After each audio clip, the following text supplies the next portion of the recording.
Hi, everybody. Hello, I'm Ryan. I'm Bethany. And we are Ryan and Bethany Board Game Reviews. And today we'll be talking about 10 Days in the USA. This is designed by Alan R. Moon and Aaron Weisblum, and it is published by The Up. All right, so 10 Days in the USA first came out in 2003 for those of you who speak normally. In fact, there's a whole series of 10 Days in the blank. They all have a similar structure as far as you're drafting cards, trying to set them up in order, and go on a road trip. So this is exactly what you're doing. You're trying to walk from state to state, drive from state to state, fly from state to state in order to have the best 10-day vacation in the US of A. All right, let me give a quick overview of how to play. All right, here's our setup for 10 Days in the USA. All right, so we have our large map over here.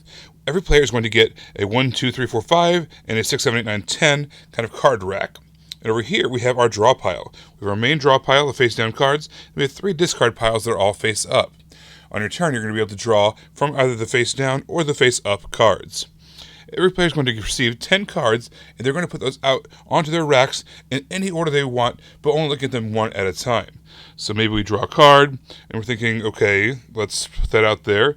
And we put it wherever we feel like we can connect some things. The main goal of the game is to have a legitimate trip across America. So how do you have a legitimate thing? Well, first of all, if states are touching, you can just have them connected down here. So if we were going from New Mexico to Texas, we can just have those cards next to each other. It's called walking. Otherwise, you could drive through a state. So if you wanted to go from Arizona to Texas, you'd have an Arizona card, then a car card, and then a Texas card. Or if you wanted to fly from state to state, you need to have two matching states. So for instance, we have Idaho, which is red, and Texas, which is red, and then we have to play a red plain card in between them. The exceptions are over here. We have Alaska and Hawaii. Those are white. Those are kind of like a wild almost. So when you're flying to Alaska or Hawaii, you can use any color you want to fly there. But when you're flying back from Hawaii or Alaska, you need to use whatever color is wherever you're landing. So if you're going from Alaska to Nebraska, which is green, you need to have a green plane. That's really all there is to the rules of the game.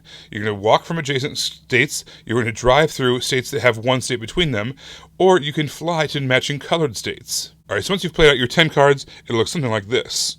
Alright, so obviously this is staged a little bit. We have some things that I set up that were pretty good already. So for instance, we have Alaska going to Delaware. Delaware is kind of this tan color, so we needed a tan plane. So we went from Alaska to Delaware, and then Delaware happens to be touching New Jersey, so we can drive there directly. And guess what? New Jersey is also touching Pennsylvania, so that's just a walk away as well. And then it goes to Ohio, which is also next door, so that's walking there. But then we have Ohio, Mississippi, Illinois, Idaho, Alabama. So let's figure out how we can kind of maximize our efforts here. Let's look at our choices here on the board. We've got a driving card, we've got Iowa, and we have Minnesota. Iowa is next to Illinois, which is kind of nice, but you know what works even better? We have this drive card. This drive card we could place right here on our turn. And now we can drive from Ohio to Illinois because there's one state in between them, which is Indiana.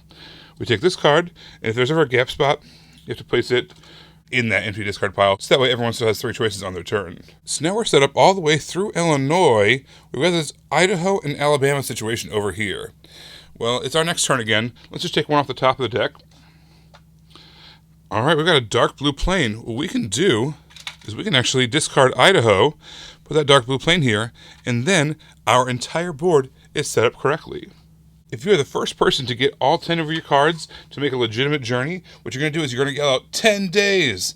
And then what's going to happen is you can either kind of put all the cards down here on the board and everyone kind of take an example.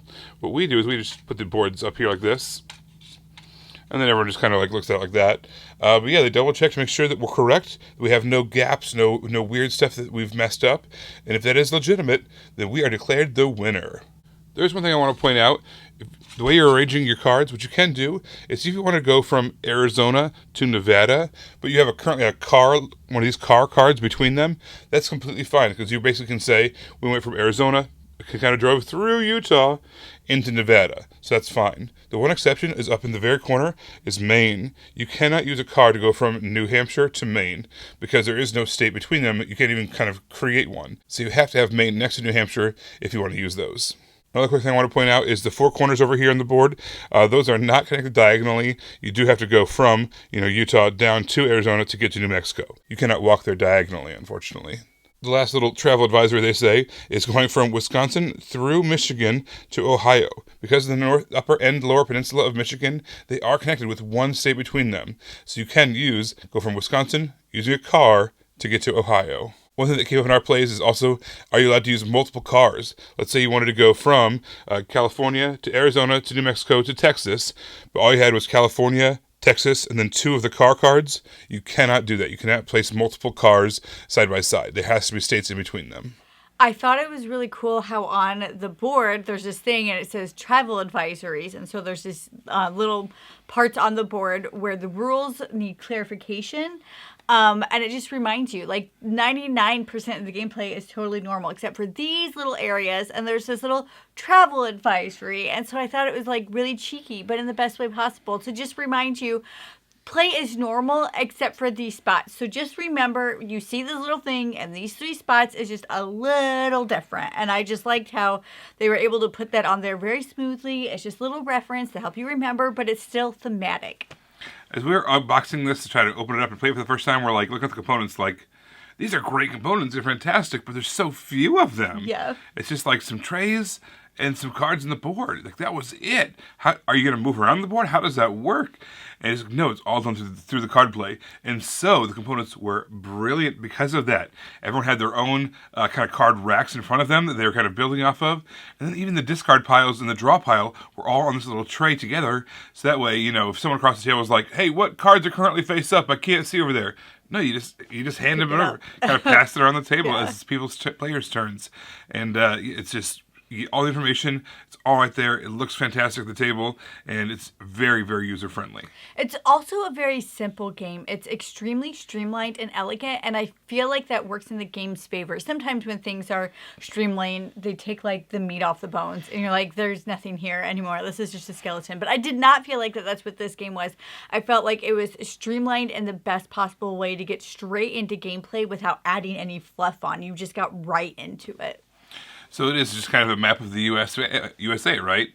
And so we were playing this with our oldest daughter, and she knows all the states and capitals, but she doesn't necessarily know where they are exactly.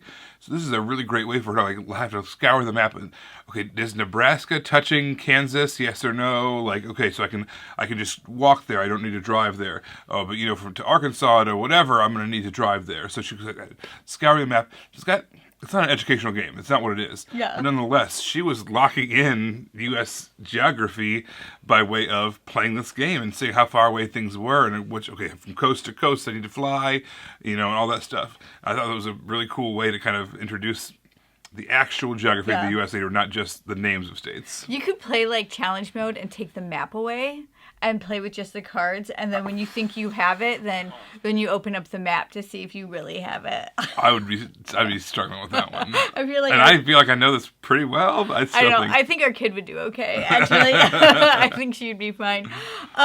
But overall, this is a good game. It's not necessarily my cup of tea. I don't think I'll be gravitating towards it, but I would definitely play it with my family, and I kind of want to introduce this game to my dad. I feel like this would be the perfect level for him. It's a good game, but it doesn't have a lot of choices, and there's not a lot of things to think about. You can just kind of get into it.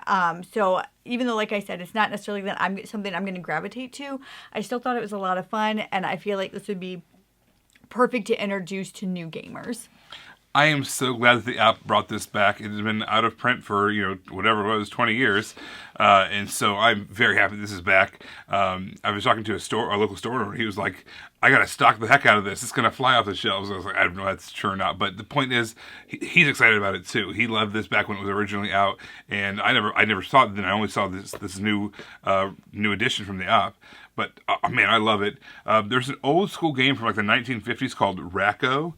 And I immediately was reminded, this felt like Racco in terms of trying to get things in order, line things up in a certain way, but you can only do one card at a time. You got to swap things out, and it might be this is so tough or whatever. And so it reminded me a lot of that. It gave me a nostalgia of playing that. It was a game that we played a lot with my family growing up. So even still, when we had our own game collection and we was all modern games, I still went out and made sure I thrifted a copy of Racco just so I could teach my kids that and live on that with that. Okay, well, that nostalgia. Speaking of that, our daughter now refers to this game as the Map Racco. She's like, "Can we go play that Map Racco again?" Well, yeah, that's exactly right. It's what it is. Instead of numerical, it's all geographical, and it's got that classic feel to it. It feels like it's a classic game, but at the same time, it holds up. It's snappy turns. It looks great, and it's just a really fun game. Everybody, thank you so much for watching. Don't forget to subscribe so you can see our videos as they come out. Until then, you can find us in all of these places. You guys, thanks for watching, and we will see you next time. Bye. Bye. You guys, thanks so much for watching. This game was provided to us by a publisher in exchange for a fair and honest review.